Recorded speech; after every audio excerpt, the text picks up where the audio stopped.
may banat kay Vice President Sara Duterte. At ito, naglabas na rin ng opinion si VP Sara Duterte sa pagkamatay ni Cabral. At ito ang pinakamalupit. Full video ng totoong pangyayari sa pagkamatay ni Cabral. At dito sa video ko, masasabi nating buhay talaga si Cabral. Grabe. Patindi na ng patindi to ah. Parang wala nang katapusan na ka-fake newsan to. So yun, kamusta kayo mga banateros, mga kabiyaya? Isang maligayang belated ba? Merry Christmas sa atin lahat at parating na ang ating 2026, ang ating bagong taon. Shoutout sa mga politika, magbago na kayo mga putang ina nyo. Huwag na kayong maging kawatan sa 2026 ha.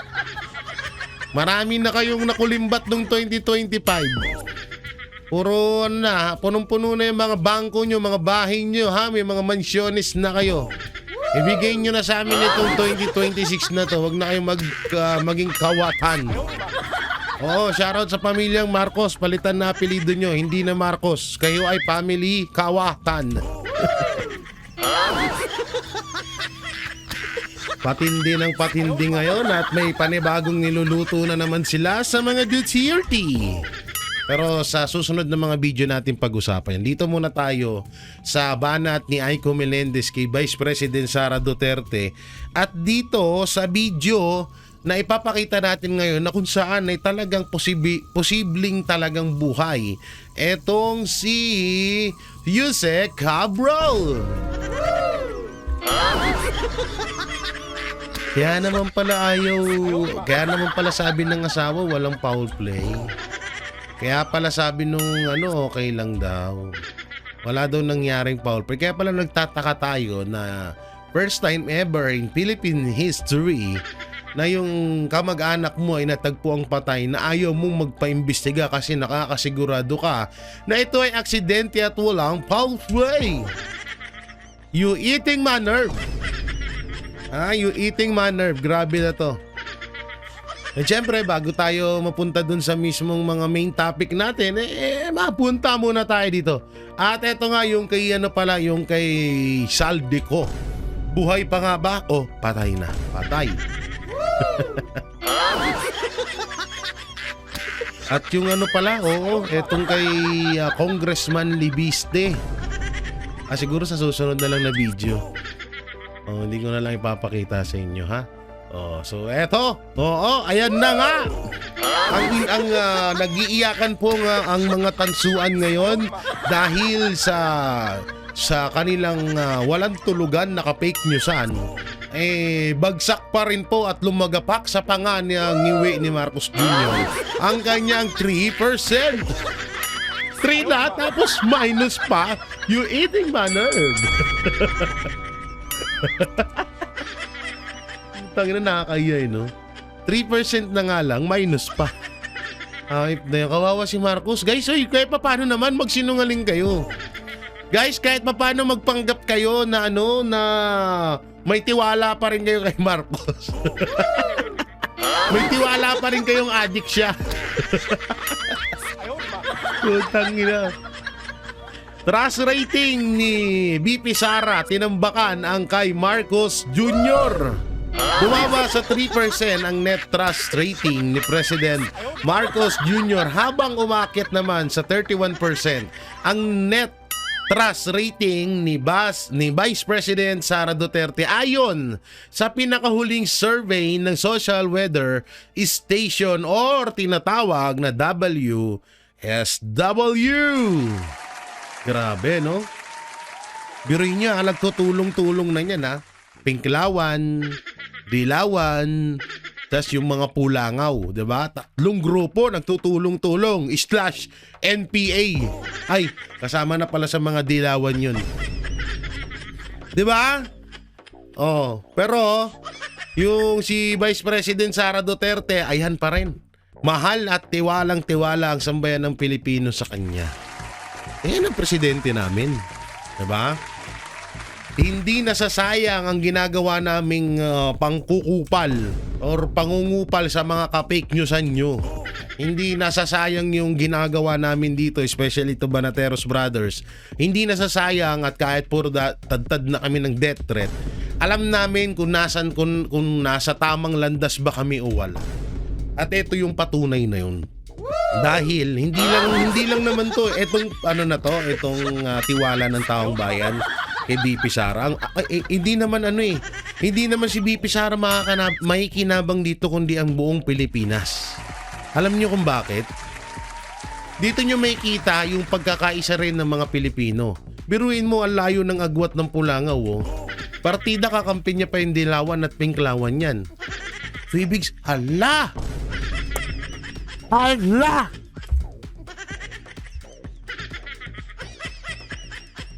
So ibig sabihin, Marcos, pinaplastik ka ng mga kakampi mo.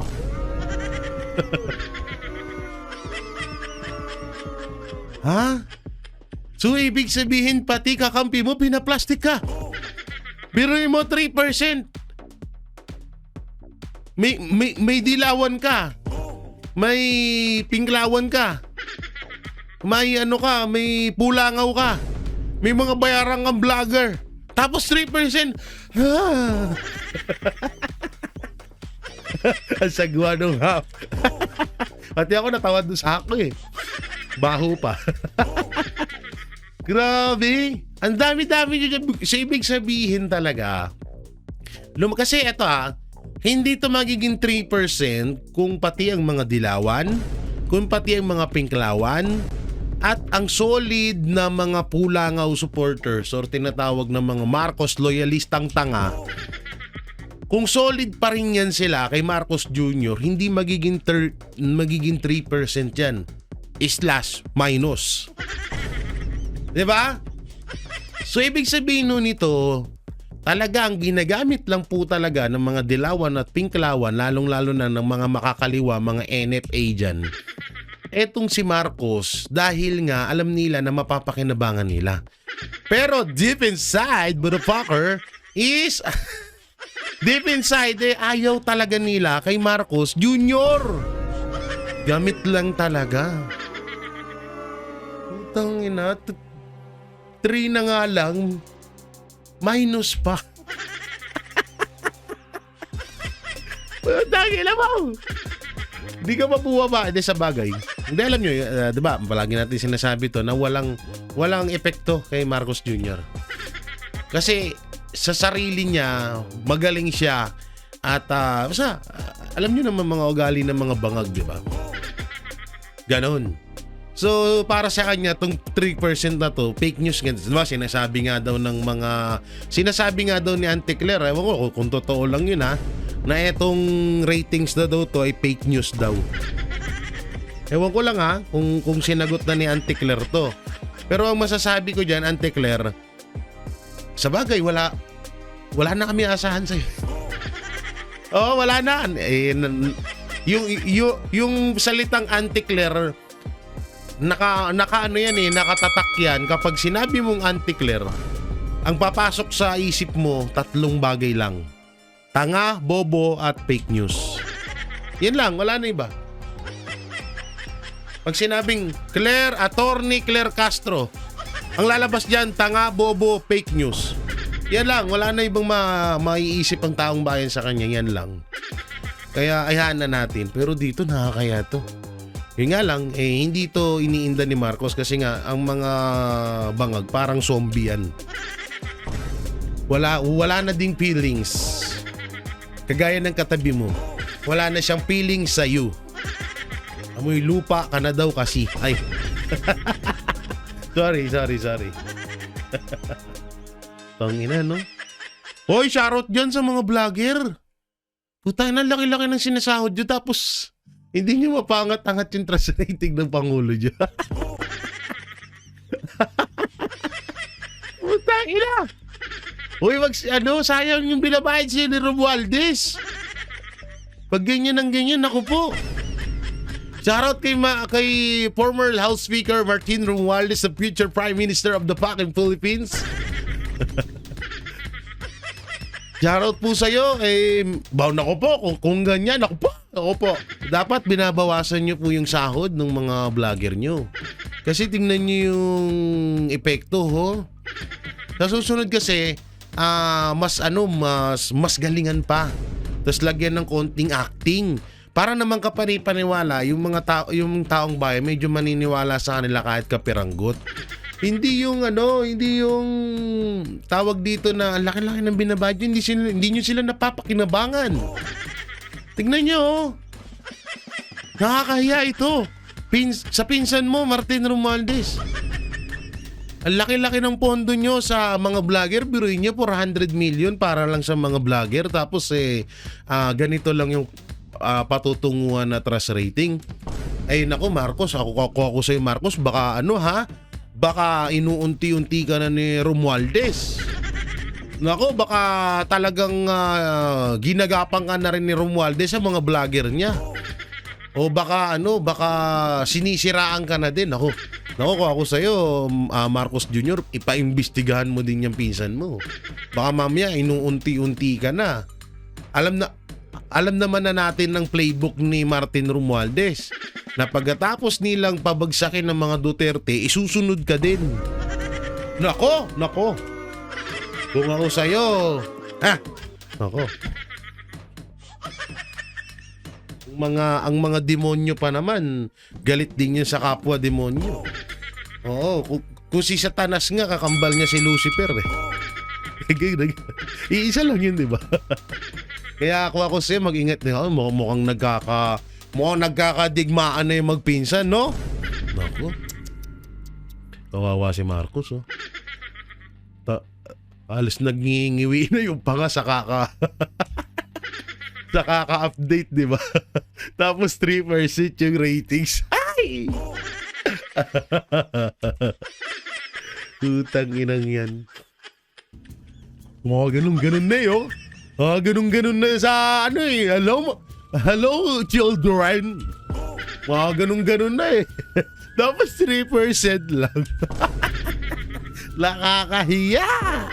Tapos sasabihin ni Auntie Claire dito, wala na pong pakialam dyan ng ating Pangulo. Basta ang ating Pangulo, tuloy-tuloy lang ang kanyang trabaho. Bustahan tayo. Gaganyan na naman si O kaya, sasabihin yan, ay, ang galing. Kung sino yung hindi nagtatrabaho, siya yung mataas ang rating. At kung sino yung nagtatrabaho, siya yung mababa ang rating. Yan. Dalawa lang ang sasabihin ni Auntie Claire dyan. Or pangatlo, hindi na siya magsasalita dito. Kawawa, no? Dami-dami niyong trolls. Milyon ang binabayad nyo sa mga troll army. Tapos sa mga vlogger pa. Tapos putangin na ganito yung ratings. Nakakahiya. Iwi! Yak!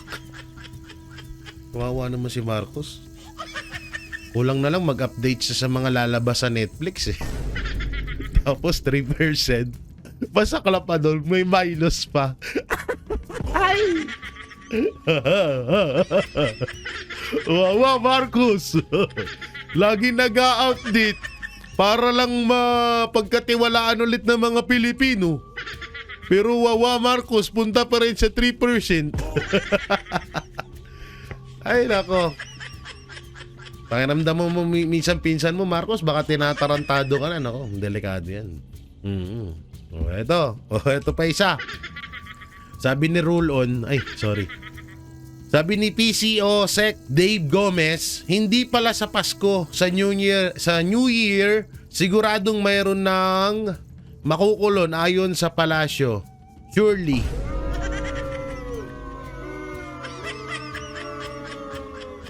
Sino kukulong nyo sa New Year? Baka naman mali. Baka si Marcos magkukulong sa New Year. Sa kwarto.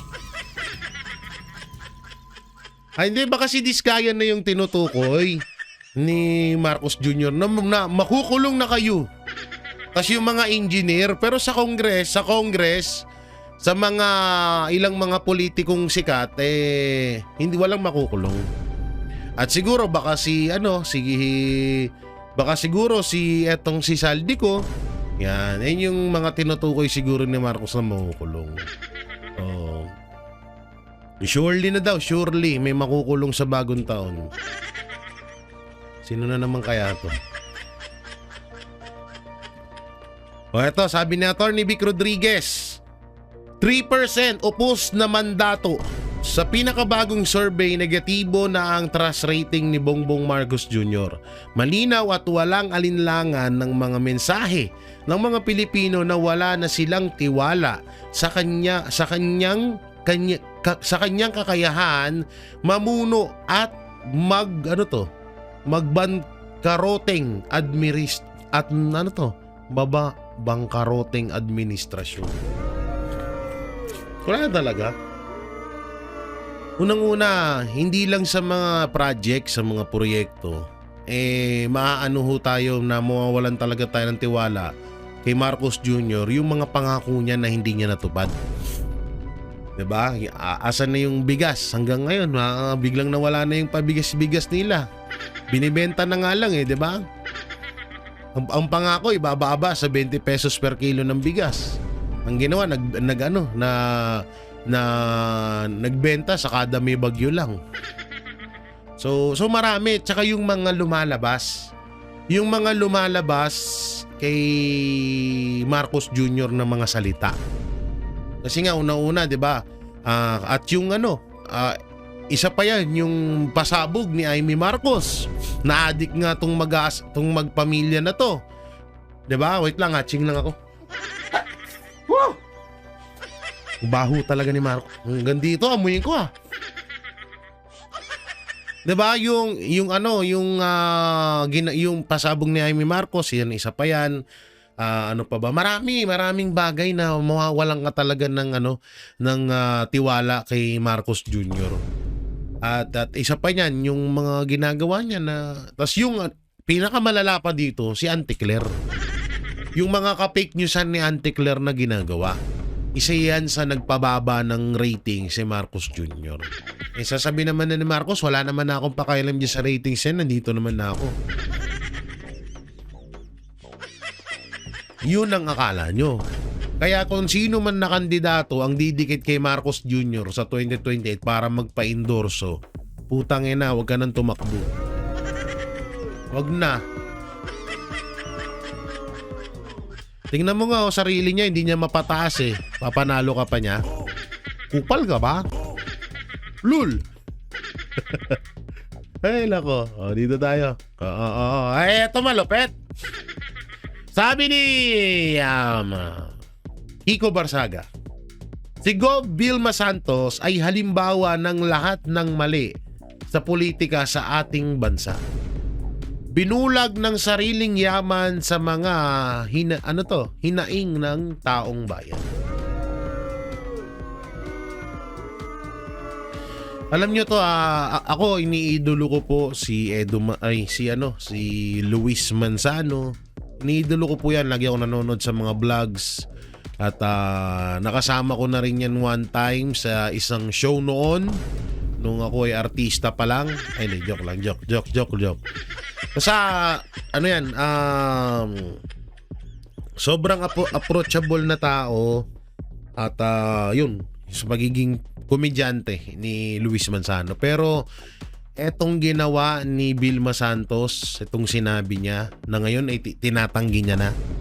Sobrang nakakawalang gana. Alam naman namin Gob, na nadadawit ang asawa mo sa controversial ngayon at kagustuhan din naman ng asawa mo yun. Hindi naman kayo titirahin ng mga nasa baba katulad namin na tinutukoy nyo kung wala kaming nakikita sa inyo. 'Di ba? So bakit kailangan kayong magreklamo sa mga hinanaing namin? 'Di ba, bago kayo tumakbo, palagi niyo sinasabi na kayo ang masasandalan. Kayo ang sandalan ng taong bayan. Asan na yung mga pangako niyong yun? Putang ina, tas ngayon mamata-matahin nyo kami na kaya lang namin kayo tinitira kasi nasa taas kayo. Fuck you kayong lahat. Fuck you kayong lahat. Kung kayong mga congressman ang tingin nyo nasa taas kayo at kaming mga bumoto sa inyo na kung hindi dahil sa amin, wala kayo dyan sa mga posisyon nyo, fuck you kayong lahat. Tangina nyo. Utang ina, baba ng tingin nyo sa amin. Kami nga naghalal sa inyo eh. Kami nga ang kami nga ang dahilan kung bakit nandyan kayo ngayon eh. Putang ina kasi, ba't ba kasi nagkaroon ng mga congressman? Para ba saan niyang hayop na yan? Putang ina, mabibilang mo na lang sa kamay mo yung dyan eh. Yung matitino dyan sa Congress, bilang mo na lang sa kamay mo. Tapos ngayon, sasabihin ni Vilma Santos na inedit lang daw yung video. Yan ang hirap sa inyo eh. Wala kayong paninindigan sa lahat ng pangako nyo. Putay na, inano nyo kami. Lagi nyo kaming pinapaasa. Kaya ako, pag ako naging presidente ng Pilipinas, wow.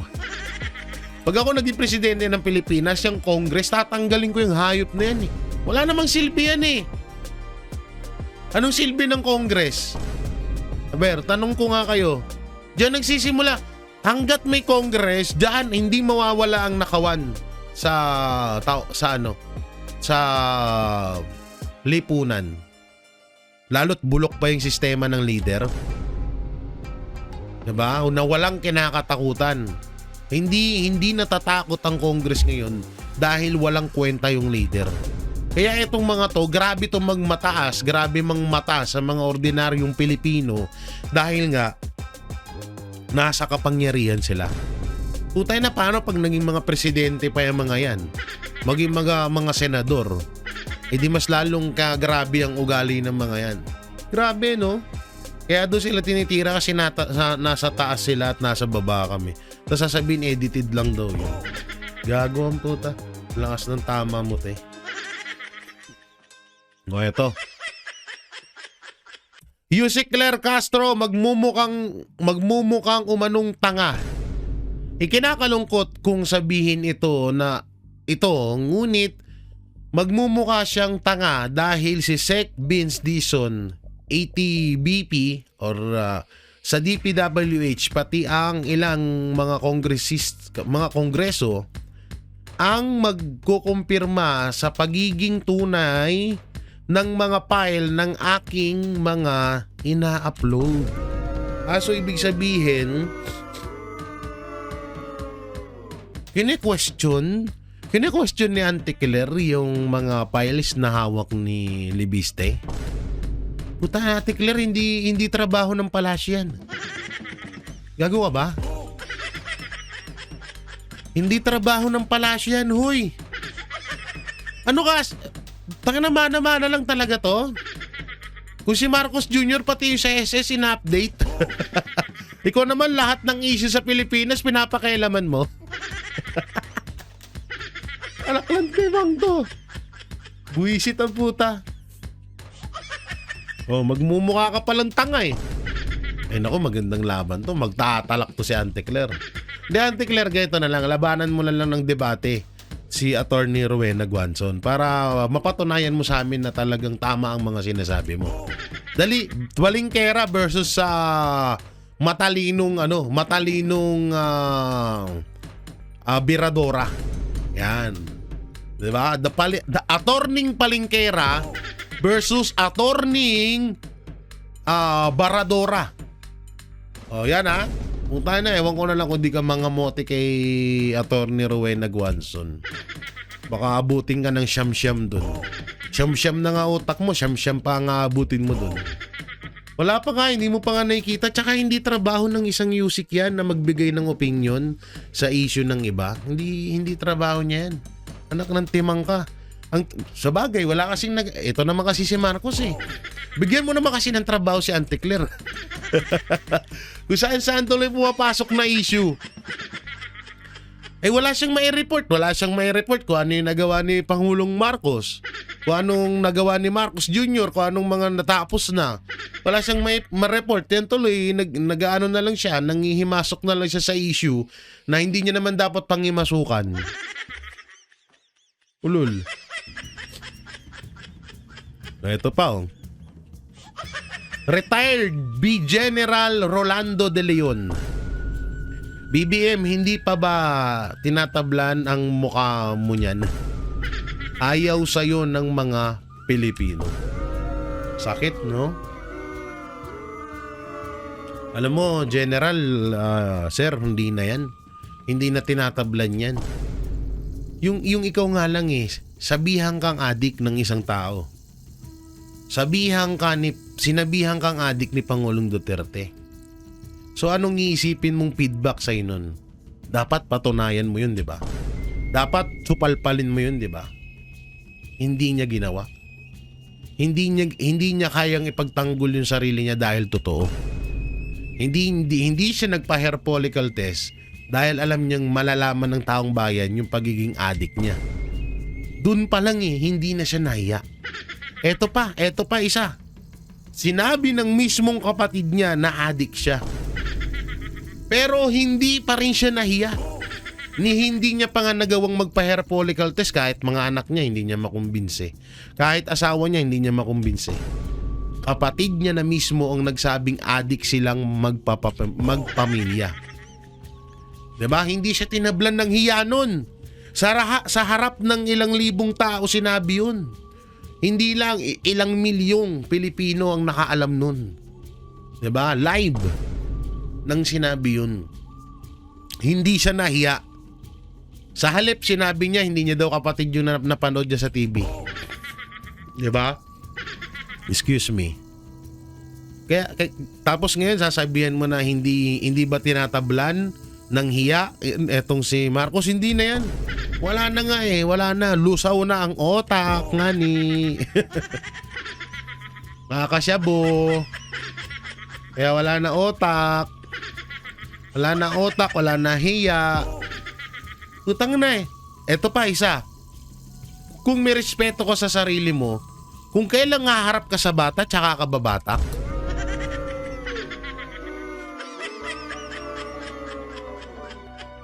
Oh, yung video na sinabi niya, yung humarap siya sa mga bata na, "Hello boys and girls."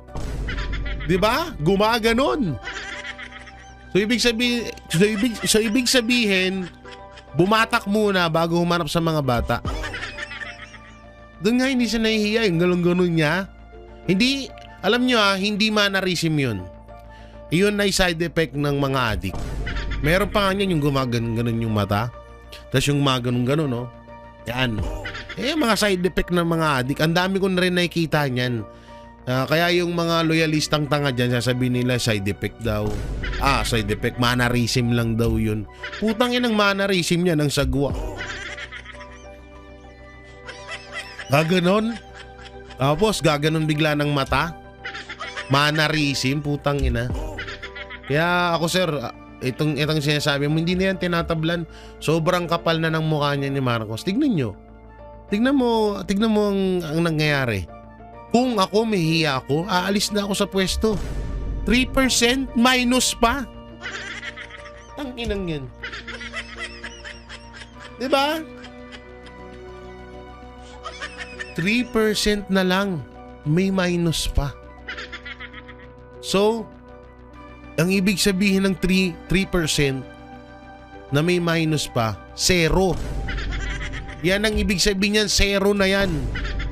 Nahiya lang yung survey na yan kaya nilagyan ng 3%. Pero sa madaling salita yan ay 0. Butaw na yan. Itlog yan, itlog. Kaya hindi na yan tinatablan ng hiyayang kupal na yan. Ito rin isa, hindi na rin tinatablan ng hiya.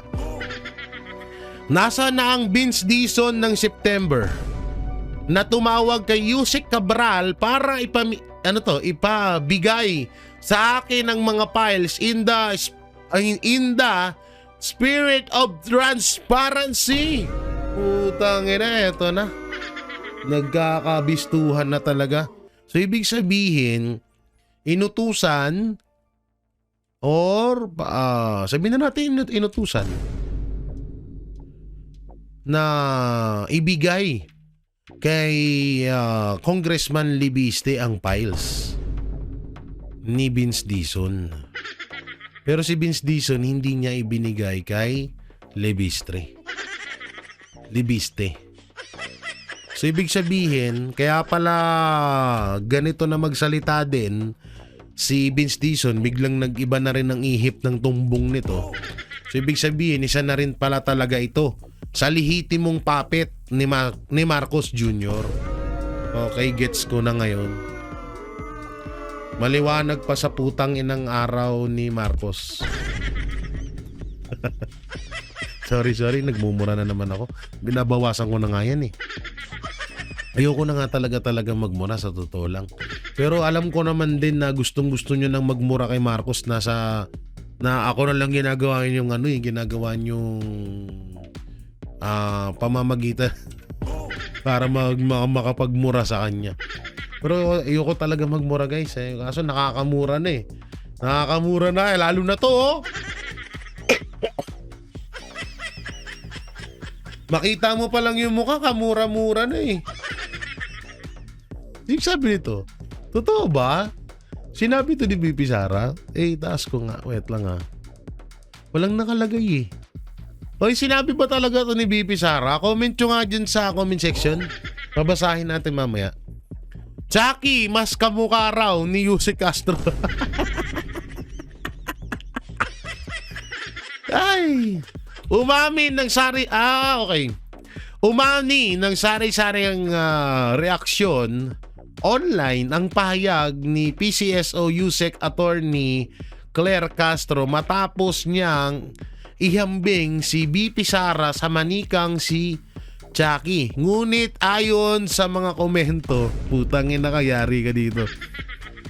Sa social media, mas nakikita raw nila ang pagkahawig ni Castro kay Chucky.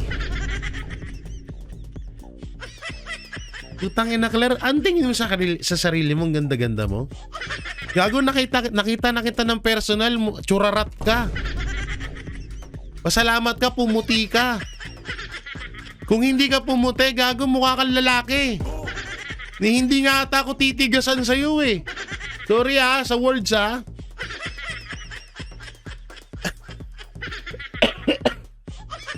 Paitimin nyo si Auntie Claire, tingnan nyo. Baka mas maganda pa si Nancy Binay dyan. Sorry. Racism ka dyan. Sorry. Hindi totoo. Tapos Auntie Claire, may gana kang manglait kay BP. Si BP Sara pa. Putang ina, Pilipina, foreigner yung gago.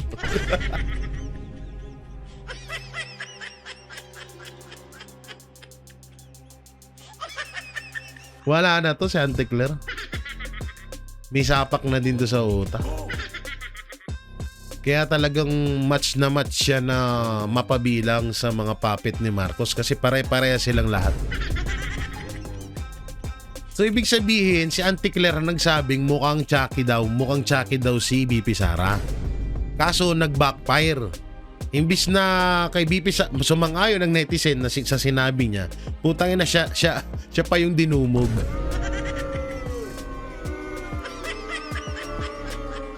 Hindi, alam mo, Ate Claire, may isa ka pang kamuka. Yung mga killer sa wrong turn.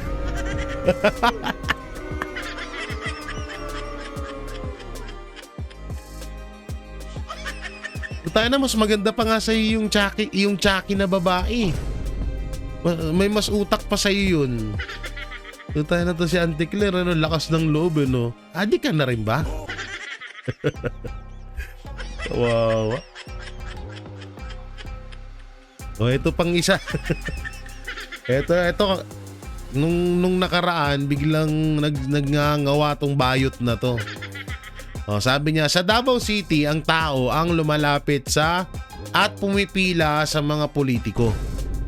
Sa Pasig at Naga, ang politiko at gobyerno ang lumalapit at bumababa sa tao. See the difference. Ang lalim ng analysis. Sobrang lalim, no? Yung tipong kailangan mo lang kailangan mong sa isang araw may banat ka kahit walang kwenta. Halatang halatang mga binabayaran eh. Ito yung sagot sa kanya ni Datu Bawan Tagienod. Ito basahin natin. Hoy, gunggong! Yan tuloy, nagunggong ka. Sa Davao, dalawa ang paraan. Maghatid ng truck-truck na pamasko sa mga bara-barangay, lalo na sa mga katutubo, at meron din pamasko sa Taal. Pero hindi ang pamasko ang mahalaga sa Davaoenyo, kundi ang i-greet ang pamilyang Duterte sa Pasko. Puta na, pahiya guys. Pahiya si Bading. Kawawa naman to si Juding, oh. Ay, diba naghahamon to ng debate? Gusto mo dalawa na lang tayo? Gusto mo sabunutan din tayo? Nag-trending to dati. Siya ba yung nag-trending dati? Etong si tangina, sayang yung pangalan, no? Si Jesus Palsis. Shoutout po sa hindi, ito po tanong ko lang po doon sa magulang ni Jesus Palsis. Hindi po ba kayo nagsisisi na pinangalan nyo sa kanya?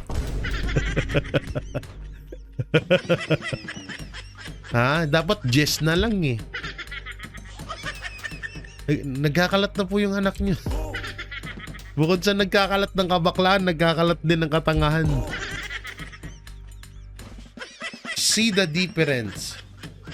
Ang inang yan, ang lalim ng analysis niya. Sobrang lalim mo. Sobrang lalim ng analysis niya. Pinagtatawanan ka na lang ngayon. Puta na, attorney versus pangkaraniwang tao, basag. Yan ang mahirap sa mga tao nagtatali-talinuhan.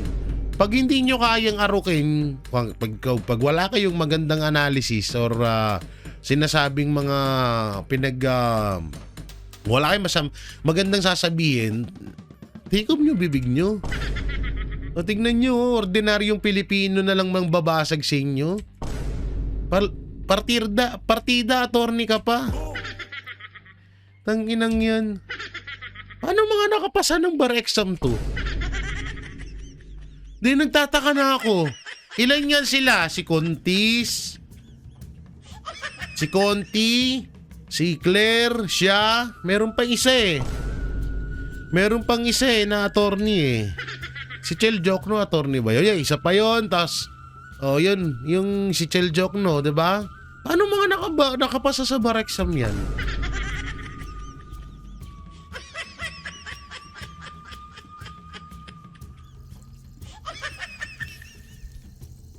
Tsaka hindi naman big deal. Ito para sa akin, hindi big deal sa taong bayan kung ang tao ba ang lalapit.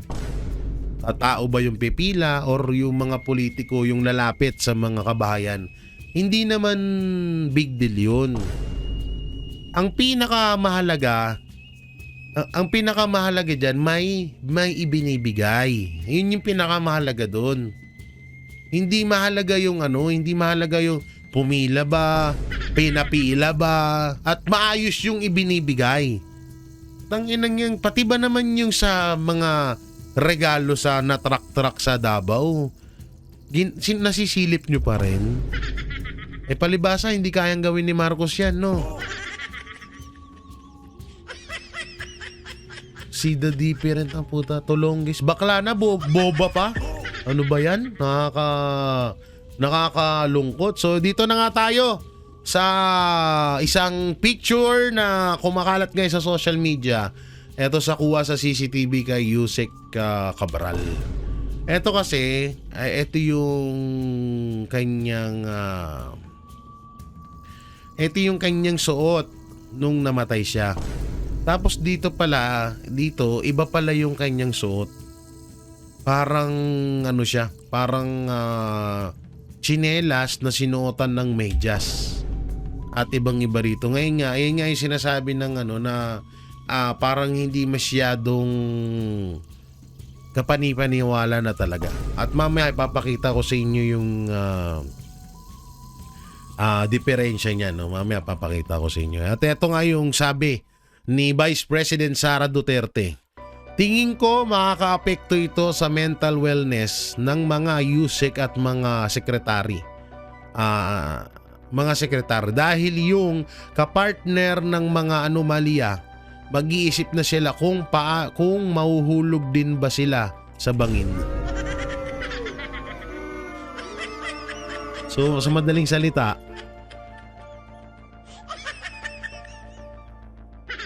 kaya mahal na mahal ko tong taon to. Lakas din ang galing ding mangupal no? Kupal ka, Bibi Sara? Ang galing din no? Di totoo to Kung tayo na, dalawa lang papatunguhan nila. Makulong sila or mahulog sa bangin. Ang lakas ni Bibi Sara, no? Biri mo, ano lang to basic na salita pero maraming kahulugan. Kaya minsan hindi maarok minsan ng mga dilawan, mga pinklawan to Yung mga sinasabi ni BP Sara kasi tawag dito, masyadong malalim at hindi nila alam yung double meaning. Kaya kayo, yung mga USEC dyan, mga sekretary, dalawa lang patutunguhan nyo. Magpanggap na patay na o magtago o makulong. Kaya dapat mag-ano kayo maghanda-handa kayo. At malawak-lawak naman ng binggit At may mga ibang lugar din dyan, may mga matataas na bangin. Sa iba naman, wag naman sa binggit. Baka sabihin naman bakit doon na lang lagi? Hindi pa nga naaayos yung kay Cabral doon tapos susunod na naman agad kayo. So yun, dito tayo sa sinabi ni Aiko Melendez kay BP Sara Duterte. Ang kanyang katapangan bilang isang babae ay hindi matatawaran. Napakarami na po niyang pinagdaanan ngunit hindi siya kailanman pinanghinaan ng loob. True yan, totoo yan. Kaya nga may tuturing na the one of strongest woman netong si Vice President Sara Duterte. Kasi biruin nyo ang dami talaga. Solid, grabe yung at nagtutulong-tulong ang lahat para lang mapabagsak siya. Pero ang kinaganda rito, matatag. Ito talaga ang makikita nyong leader na pwede talaga, nakarapat dapat na maging leader. Yung mga ganito, matatag, matapang, hindi pinapanghinaan ng loob, at higit sa lahat, may pagmamahal sa bayan. Kaya Vice President Sara Duterte, sana sa darating na 2028 election, wag na sanang magbago ang isip mo pa. Dahil ikaw na talaga ang pinupusuan ng taong bayan na maging susunod na leader ng bansang Pilipinas, at kailangan ka namin dahil napakalaking kawalan nung napalitan ng iyong ama sa panunungkulan bilang presidente ng Pilipinas. Napakalaking kawalan po sa bawat Pilipino. Kaya kailangan namin na maibalik yun, yung katulad ng pamumuno ng tatay mo. Totoo itong sinasabi ni Aiko Melendez, biruin mo, ang dami, no? Simula umpisa hanggang matapos, hanggang sa, di ba? Confidential fund, tapos may mga bago na naman ngayon, may DPW links na naman project 2020. Kaya may mga ganyan na naman sila na pakulo ngayon kay Vice President Sara Duterte, na sobrang nakakatawan na nga lang talaga, na sabi ko po tayo na para lang gusto na naman nila ilihis yung gusto na naman ilihis nila yung issue kay Vice President Sara Duterte para doon na naman matuon ng atensyon ng mga Pilipino. At yun ang kinaganda sa mga kapwa natin Pilipino, na hindi na sila basta-bastang naniniwala sa mga ka-fake news ng mga hindot. Sorry. Okay, ito yung video. Panoorin natin. Yung video ni Yusek Cabral kung saan ay the last piece of the puzzle. Oo, grabe to The last piece of the puzzle, Cabral's fake death. Nabisto na sino ang pinoprotektahan. Ako po, panoorin natin to.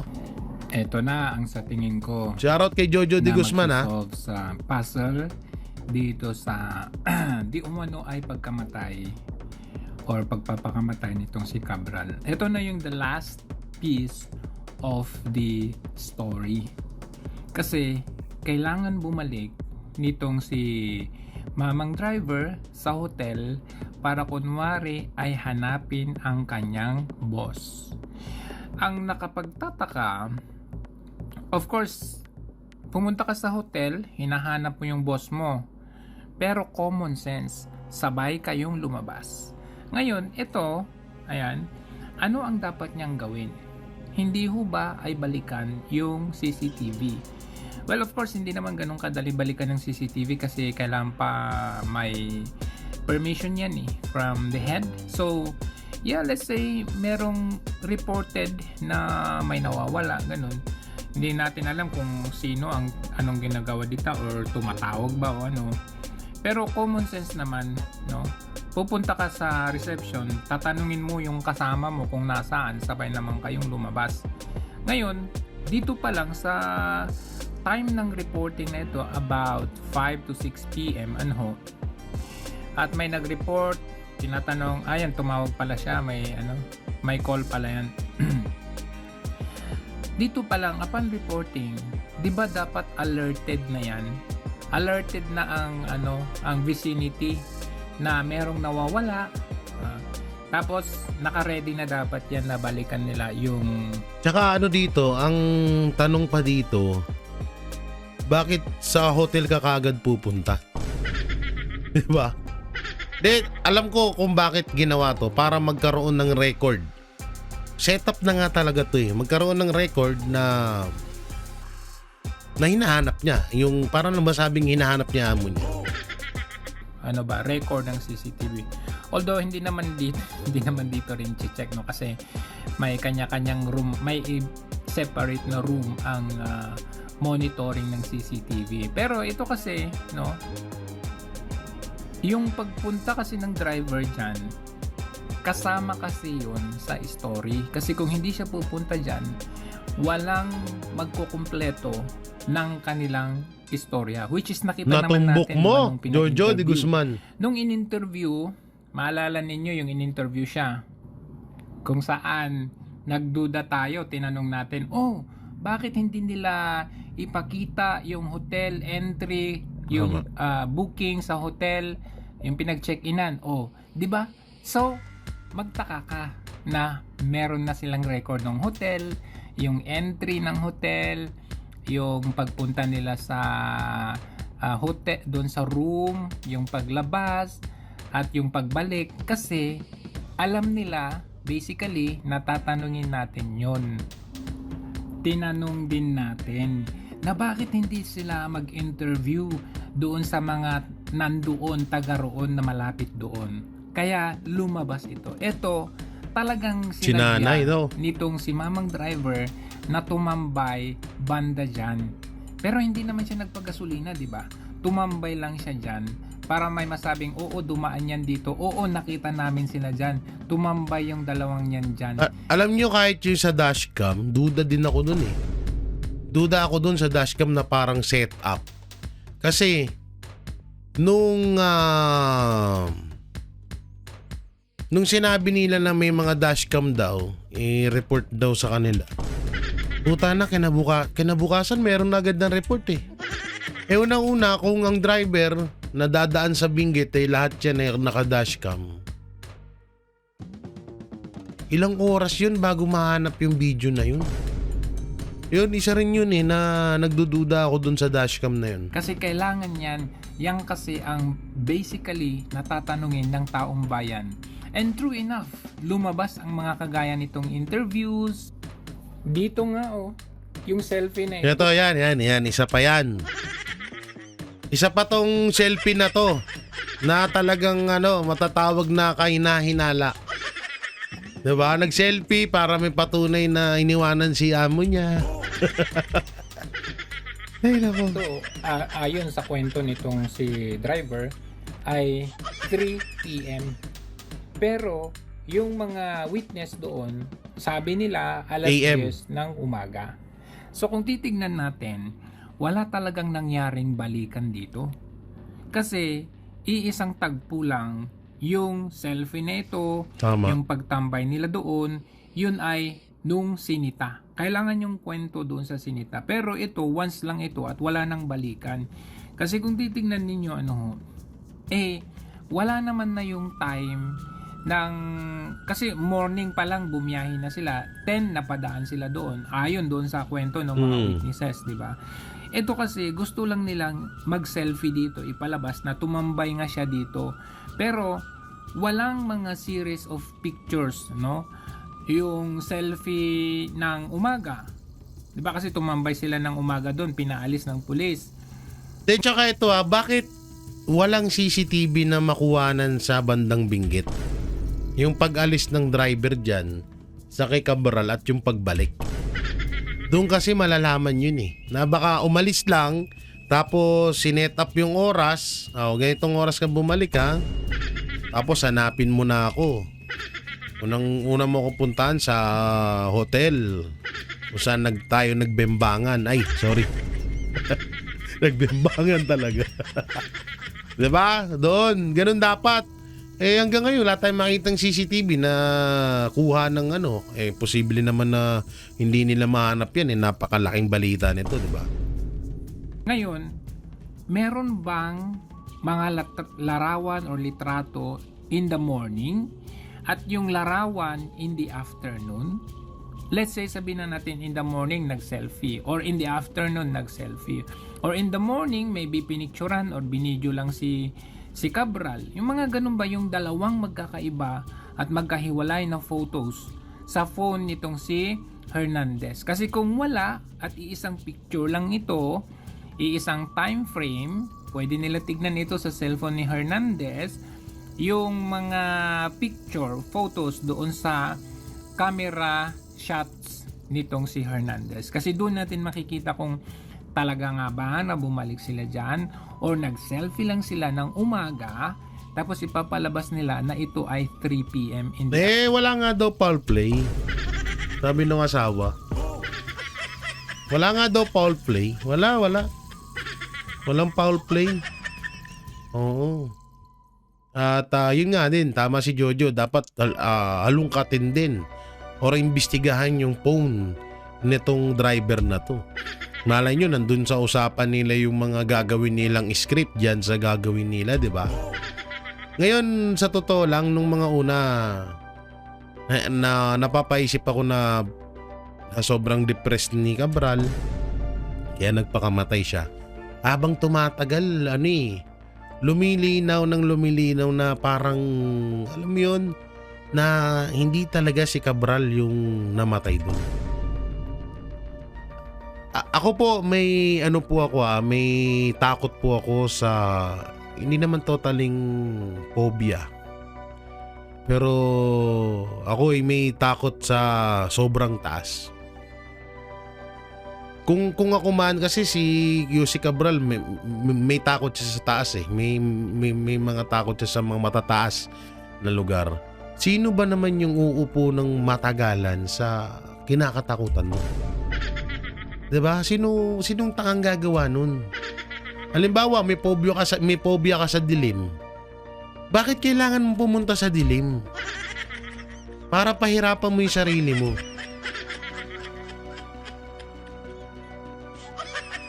Masaklap pa dito doon sa kinamatayan, hindi man lang alam nyo kasi kapag may mga namamatay, 'di ba? May parang may ginuguhitan ng choke. Una doon wala walang nangyaring ganoon. Tapos parang naging tourist spot pa nga ngayon Dinadaan-daanan pa ng mga tao at binablog pa kung saan daw banda tumalon si Yussi Cabral. So dito alam nyo, habang tumatagal, parang nakikita natin na may may palyado dito sa pagkamatay ni Yussi Cabral.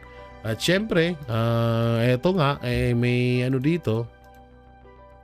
may balita mapatungkol dyan. So, panoorin natin. Hawak na ng Ombudsman ang mga computer at files Aba, sa hawak na pumanaw pala si ni Boying. DPWH Undersecretary Catalina Cabral na sisiyasatin kaugnay sa mga sinurakot na proyekto kontra baha. Ayan na. Inimbestigahan din kaugnay sa pagkamatay niya ang mga Nako. kuha sa kanya sa hotel Nako. bago nahulog mula sa Cannon Road. Lumabas na positibo sa antidepressant si Cabral noong Kala pumanaw ko positibo na naman May sa report droga si June eh. Veneracion. Sino yan? Sino yan? And the Si fingerprints Utol. match. Si Utol Remulla pala. Match. All the biometric features Ano na naman to? Ha? Mga ano to? show that it is her. With Oh. great degree of certainty.